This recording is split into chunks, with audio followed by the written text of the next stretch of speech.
ಇವತ್ತು ನಾನು ನಿಮ್ಗೊಂದು ಚಿಕ್ಕ ಕತೆ ಹೇಳ್ತೀನಿ.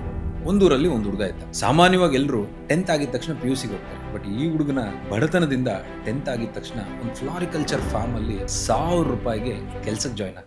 ಏನ್ ಮಾಡಿದ್ರೇನು ಅಲ್ಲಿ ನಮ್ಮ ಫೀಸ್ ಕಟ್ಟಕ್ಕಾಗ್ತಾ ಇಲ್ಲ, ಸಾಲದವರೆಲ್ಲ ಮನೆಗೆ ಬರೋದು. ಏನೇ ಮಾಡಿದ್ರೇನು ನಮ್ಮ ಊರಲ್ಲಿ ಇರಲ್ಲ. ನಾನು ಎಲ್ಲೆನ್ನೋ ಹೋಗಿ ಬದುಕ್ತೀನಿ, ನಾನು ಬದುಕಿ ನಿಮ್ಗೆ ತೋರಿಸ್ತೀನಿ. ಇವತ್ತು ಸರಿಸುಮಾರು 70 ಎಕರೆಯಲ್ಲಿ ಫ್ಲಾರಿಕಲ್ಚರ್ ಅಗ್ರಿಕಲ್ಚರ್ ಮಾಡ್ತಾ ಇದ್ದಾರೆ. ಇವತ್ತು ನಮ್ ಜೊತೆ ಇದ್ದಾರೆ ಶ್ರೀಕಾಂತ್ ಬೊಲ್ಲೆಪಲ್ಲಿ ಅವರು. ಇವತ್ತಿದ್ದ ಕಾಲಘಟ್ಟ ಇದ್ದಿದ್ರೆ ಅಂದ್ರೆ ನೀವು ಆ ಟೈಮಲ್ಲಿ ಹಂಗೆ ರಿಸ್ಟ್ರಿಕ್ಷನ್ ಇದ್ದಿದ್ರೆ ಈ ಮಟ್ಟದವರೆಗೂ ಬೆಳೀತಾ ಇದ್ರು ಸರ್ ತಾವು? ಸ್ವಲ್ಪ ಕಷ್ಟ ಆಗ್ಬೋದು.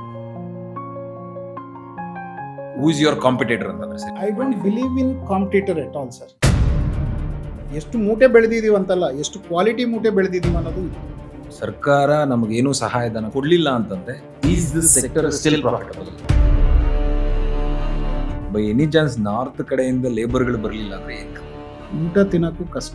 ಹೋರಾಟ ಮಾಡ್ತೀವಲ್ಲ, ಹಿಂದಿಯವರು ಇರಬಾರ್ದು, ಅವ್ರು ಇರಬಾರ್ದು, ಇದು ಅವ್ರು ಇಲ್ಲ ಅಂತ ಹೇಳಿದ್ರೆ ಈಗ ಅಗ್ರಿಕಲ್ಚರ್ ನಡೆಯಕ್ಕೆ ಆಗಲ್ಲ sir.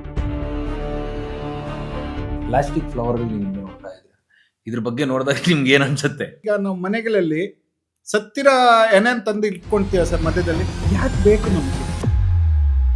Agriculture was our blood, ಅದನ್ನ ನಾವು ಮಾಡಲೇಬೇಕು ಸರ್. ಈಗ ಫಾರ್ಮಿಂಗ್ ಬಂದ್ಬಿಟ್ಟು ಒಂದು 25 ಕೋಟಿ ರೂಪಾಯಿ ಟರ್ನ್ ಓವರ್ ಆಗುತ್ತೆ. 2500 crores ವರ್ಕ್ ಇತ್ತು ಆನ್ಯುವಲ್. ಪ್ರೌಡ್ ಆಗಿ ಹೇಳ್ಬೋದು, not anybody in India or in the world in single ಫಾರ್ಮಿಸ್ಟ್ ವೆರೈಟೀಸ್.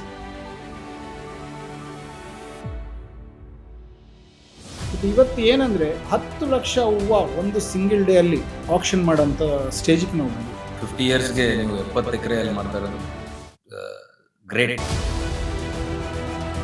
1 ಎಕರೆದಲ್ಲಿ 10 ಲಕ್ಷ ರೂಪಾಯಿ ಒಂದು ವರ್ಷಕ್ಕೆ ಟರ್ನ್ ಓವರ್ ಮಾಡೋಂಥ ವೆರೈಟಿನೂ ಇದೆ.